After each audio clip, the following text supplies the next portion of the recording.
1994, un año que empezó lleno de buenos deseos y esperanzas para este próximo año por parte de todos los mexicanos. Caos, crisis, secretos, conflictos armados y un magnicidio fueron algunos de los sucesos que marcaron al país. Aquí una breve historia de la primera mitad del año.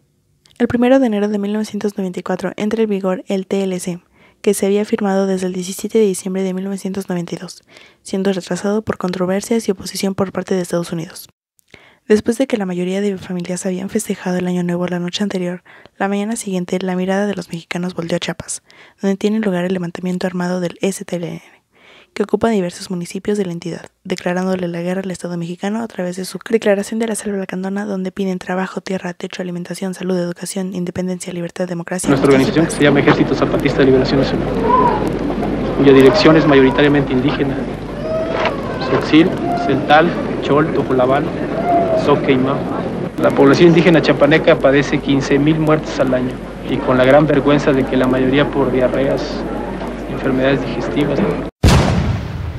El 8 de enero estalla un carro bomba en el estacionamiento del centro comercial Plaza Universidad y también se presentan diversos atentados en otras zonas del país, pero se desconocen sus autores. Pasados un par de días, el 10 de enero, Manuel Camacho Solís es nombrado comisionado para buscar la paz en el territorio chapaneco.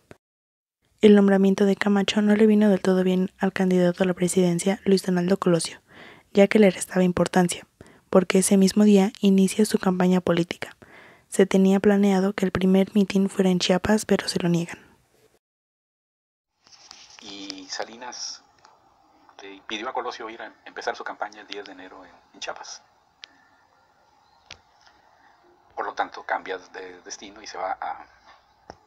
Empezamos en Huejutla, en la Huasteca hidalguense. Y ese mismo día, Manuel Camacho se convierte en el héroe nacional que pacifica Chiapas. O sea, esta guerra duró 10 días. Porque desde que Camacho llegó como comisionado para la paz, pues se suspendieron las balaceras y las batallas. Y no se ha solucionado la guerra, porque ahí siguen en guerra, pero pues no ha habido nada desde entonces. Pareciera que se mete a Camacho como el principal reflector, o para que tuviera los principales reflectores. Al parecer no fue de mucha ayuda para su currículum de presidente, porque después fue Zedillo quien sería su sucesor en la silla presidencial. O sea, es una acumulación de hechos tan raros en el contexto de la guerra zapatista. Las agresiones de Salinas a Colosio, jugando con la posibilidad de que Camacho lo reemplazara, de volcada a elogiar a Camacho, a hablar de un proceso de pacificación que era puro cuento, y una prensa que nos ignoraba. Tenía razón Naranjo en su cartón. Llegado a este punto de la historia, es imposible evitar hablar de Luis Donaldo Colosio Murrieta. Nació el 10 de febrero de 1950 en Magdalena de Quino, Sonora. A inicios de la década de los 80 conoció a Diana Laura Riojas, con quien se casó tras 2 años de relación y tuvo a 2 hijos, Luis Donaldo y Mariana. Como miembro del Partido Revolucionario Institucional, Luis Donaldo Colosio fue diputado, senador y ocupó diversos cargos dentro de la administración pública. Coordinó la campaña presidencial de Carlos Salinas de Gortari y fue el primer secretario del Desarrollo Social del país, donde administró el programa Solidaridad. Hoy, en pleno 2021, a 27 años de su muerte, ¿las personas lo recordarán? Era un candidato a la presidencia del 94 y fue asesinado. Sí sé quién es y tengo un poco de conocimientos de cómo murió. Un personaje político que era bastante importante a partir de 1993, que fue cuando comenzaba a tener gran fuerza dentro del Partido Revolucionario Institucional, hasta que llegó a ser presidencial al periodo de 1900, que él creía que tenía una gran actitud para poder dirigir al país, sin realmente pudiera tener ideales de izquierda en un partido que es como de derecha. El 6 de marzo se lleva a cabo el 65 aniversario del PRI, en el Monumento a la Revolución, donde Colosio da un discurso que se considera la ruptura con Gortari. Este discurso le da esperanzas a la población mexicana y se empieza a ganar un buen nombre entre el pueblo. Veo un México con hambre y con sed de justicia. Un México de gente agraviada por las distorsiones que imponen a la ley quienes deberían de servirla. Después de este poderoso discurso, las personas lo empiezan a reconocer como el próximo candidato a la presidencia. Pero mientras ese proceso llegaba, él seguía haciendo mítines por todo el país. Llegado el día 23 de marzo, le tocó hacer un mitin en el municipio de Tijuana, estado de Baja California, específicamente en el barrio de Lomas Taurinas. Se comenta ser normal recibir diversas amenazas por ser el candidato a la presidencia, por lo que no les tomaba de sorpresa recibirlas. Llegada la hora del mitin, se notaron muchas irregularidades, como que había muchas personas y muy poca seguridad, una mala planificación en general. No obstante, Colosio decidió dar su discurso. Aquí un breve fragmento. Sé lo que significa vivir y realizar la labor cotidiana de todos ustedes en la fábrica, en la construcción, en el taxi, en el empleo que todos y cada uno de ustedes tienen. Pero también sé que lo que ustedes quieren es un gobierno que promueva una economía al servicio de la gente, que promueva una economía que invierta más en la gente, que invierta más en una educación para que nuestros hijos y jóvenes se preparen mejor para la competencia, un gobierno que invierta más en salud, un gobierno que promueva más la construcción de la vivienda, un gobierno que invierta más en los servicios públicos como agua potable, drenaje, banquetas, guarniciones y sobre todo un gobierno que promueva el patrimonio de cada familia al regularizar la tenencia. Esa es nuestra propuesta. Nuestra propuesta es un gobierno que esté cerca de las comunidades de Baja California, que esté cerca de la gente, un gobierno que responda a las necesidades fronterizas, un gobierno que responda a las necesidades de más y mejores oportunidades para todos, pero sobre todo para los que menos tienen. Acabando este discurso, baja del escenario y se dispone a ir a su carro. Entre la multitud va pasando, cuando ocurre el magnicidio. Después de este terrible suceso, en el momento las autoridades pertinentes capturan al presunto culpable, y por la noche comentan a los medios que ya está en la cárcel el único autor intelectual del magnicidio, Mario Aburto Martínez, cosa que es muy apresurada, ya que se llegaron a esos resultados sin la rigurosidad necesaria.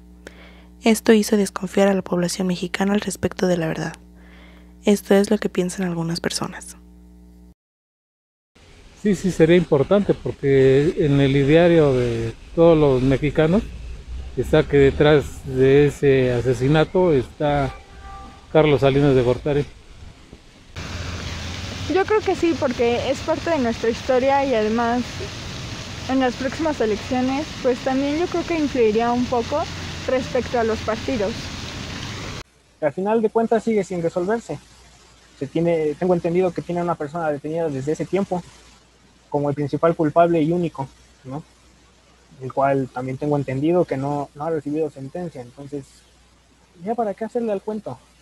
Es una situación en la cual el tipo considero tampoco sea el culpable y realmente sobre quien se debe ir es sobre alguna de las cabezas como Ernesto Zedillo o como Manuel Camacho. No tanto sobre Gortari. ¿Por qué? Porque Gortari no lo hubiera puesto de no ser por algo, ¿no? Aunque yo me inclino más por Zedillo, ¿no? Independientemente de la guerra mediática que a lo mejor se libraba entre Camacho y Colosio, ¿no? Colosio con su discurso nacionalista de querer ser un mejor país, de querer acabar con los privilegios, con la corrupción, que es un problema que seguimos cargando, con esa justicia social que jamás el PRI se le había ocurrido luchar. Al día siguiente, el presidente de la República anuncia la creación de una subprocuraduría especial que dependía de la PGR y que profundizara en las causas del asesinato de Colosio. Dichos expedientes quedaron ocultos hasta el 2018. En esos documentos vemos que el 27 de marzo llega a las oficinas de la Procuraduría General en Tijuana una adolescente llamada Graciela González Díaz, quien presumía ser la novia de Aburto, y declaró que el jueves 10 de marzo Mario Aburto le invitó a conocer el Museo de Cera, y ahí le enseñó una estatua llamada El Caballero Águila, diciendo: en mi grupo político me llaman el Caballero Águila, y estamos hartos y enfadados de que siempre gane el PRI. Después le confesó que sabía manejar armas, que había vivido en Chiapas durante 4 meses cuando se gestó el conflicto armado del Ejército Zapatista de Liberación Nacional, y que lo había llevado el partido cardenista. No obstante, el 9 de septiembre Graciela se arrepintió de esta declaración, y se insinúa que fue porque en ese periodo logró ver a Mario, el cual le pidió de manera desesperada que dijera la verdad, aunque entendía que su familia de Graciela estuviera antes de él. Como vemos, 1994 es un año lleno de un sinfín de episodios interesantes, marcado por la muerte del candidato a la presidencia y finalizando esta escena con Ernesto Zedillo Ponce de León en el poder. Cabe resaltar que él fue el coordinador de campaña de Colosio. Esto y la riña que hubo con Camacho por no ser el candidato elegido por Gortari, junto con la ruptura del 6 de marzo con Carlos, y como la cereza del pastel, la mala investigación en su caso, hace que los mexicanos aún no sepan y tengan dudas del verdadero autor intelectual del magnicidio. No, realmente yo creo que es algo muy importante. Sin embargo, pues el gobierno o las autoridades quieren como taparlo con el simple hecho de que eso en la escuela no te lo enseñan. Si los mexicanos lo saben, es porque o lo vivieron o lo vieron en algún documental o estuvieron analizando sobre la historia, pero realmente que te lo enseñen en la escuela, no. Bueno, recientemente, que digamos así en la prepa o en la universidad, no. Yo me enteré de este suceso cuando iba en tercero de primaria. Y eso porque una maestra nos estaba explicando un poco de la historia de México.